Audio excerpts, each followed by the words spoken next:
एक बार महाराज कृष्णदेव पड़ोस के राज्य पर जीत हासिल करके विजयनगर लौटे और उन्होंने उत्सव मनाने की घोषणा कर दी। पूरे नगर को ऐसे सजाया गया जैसे कोई बड़ा त्योहार हो। अपनी इस जीत को यादगार बनाने के लिए महाराज कृष्णदेव के मन में विचार आया कि क्यों न नगर में विजय स्तंभ बनवाया जाए। स्तंभ बनाने वाले के लिए महाराज ने राज्य के सबसे हुनरमंद शिल्पकार को तुरंत बुलवाया और उसे काम सौंप दिया। महाराज के आदेशानुसार शिल्पी भी अपने काम में जुट गया और कई हफ्तों तक दिन रात एक करके उसने विजय स्तंभ का काम पूरा किया। जैसे ही विजय स्तंभ बनकर तैयार हुआ तो महाराज समेत दरबारी व नगरवासी शिल्पकार की कला को देखकर उसके कायल हो गए। शिल्पी की कारीगरी से प्रसन्न होकर महाराज ने उसे दरबार में बुलाया और इनाम मांगने को कहा। उनकी बात सुनकर शिल्पकार ने कहा, हे महाराज, आपको मेरा काम पसंद आया। मेरा यही सबसे बड़ा इनाम है। आप बस अपनी कृपा मुझ पर बनाए रखिएगा। शिल्पकार का जवाब सुनकर महाराज को खुशी हुई, लेकिन उन्होंने जिद पकड़ ली। वे शिल्पी को कोई ना कोई इनाम जरूर देंगे। महाराज ने शिल्पी को कहा कि उसे कोई ना कोई इनाम मांगना ही होगा। महाराज की इच्छा को जानने के बाद दरबार में मौजूद अन्य दरबारी शिल्पकार से कहने लगे कि महाराज खुले मन से तुम्हें देना चाह रहे हैं, तुम जल्दी से मांग लो। शिल्पकार ने अपनी कला में माहिर होने के साथ ही स्वाभिमान और बुद्धिमान भी था। शिल्पी को लगा कि अगर वह कुछ नहीं मांगता तो महाराज नाराज हो सकते हैं। अगर वह कुछ लेता है तो वह उसके स्वाभिमान और उसूलों के खिलाफ होगा।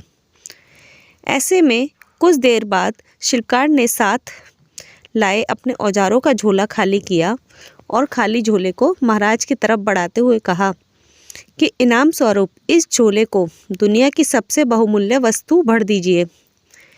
शिल्पी की बात सुनकर महाराज में सोच में पड़ गए कि ऐसी कौन सी वस्तु है जो सबसे बहुमूल्य है।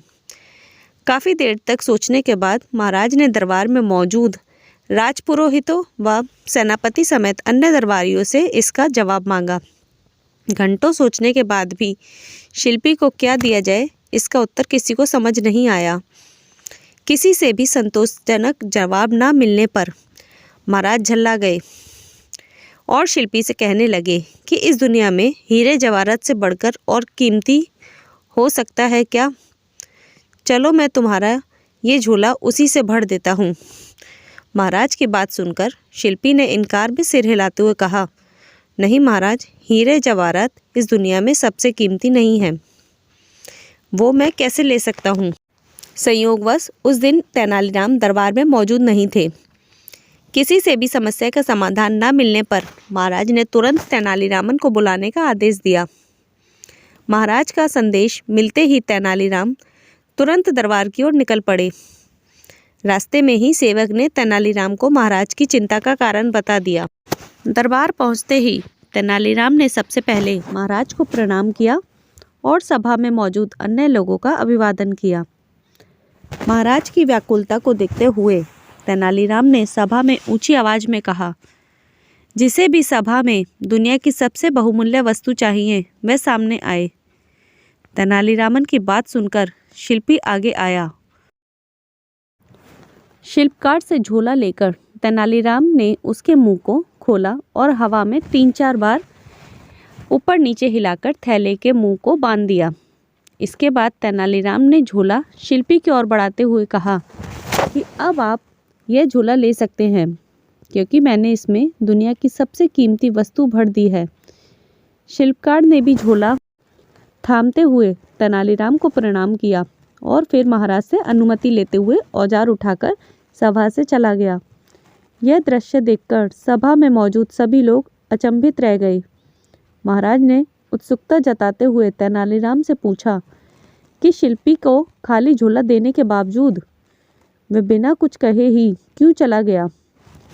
इससे पहले उसने हीरे जवाहरात जैसी कीमती सामान को बहुमूल्य मानने से इनकार कर दिया था। महाराज की उत्सुकता व दरबारियों के चेहरे पर प्रसन्न चिन्ह को देखते हुए तेनालीराम ने कहा, हे महाराज, वह झोला खाली बिल्कुल भी नहीं था, क्योंकि उसमें दुनिया की सबसे बहुमूल्य वस्तु यानी हवा भरी हुई थी। इस दुनिया में हवा से कीमती और क्या हो सकता है जिसके बिना हम जीवित नहीं रह सकते। तेनालीराम का जवाब सुनकर महाराज खुश हुए और उसकी पीठ थपथपाने लगे।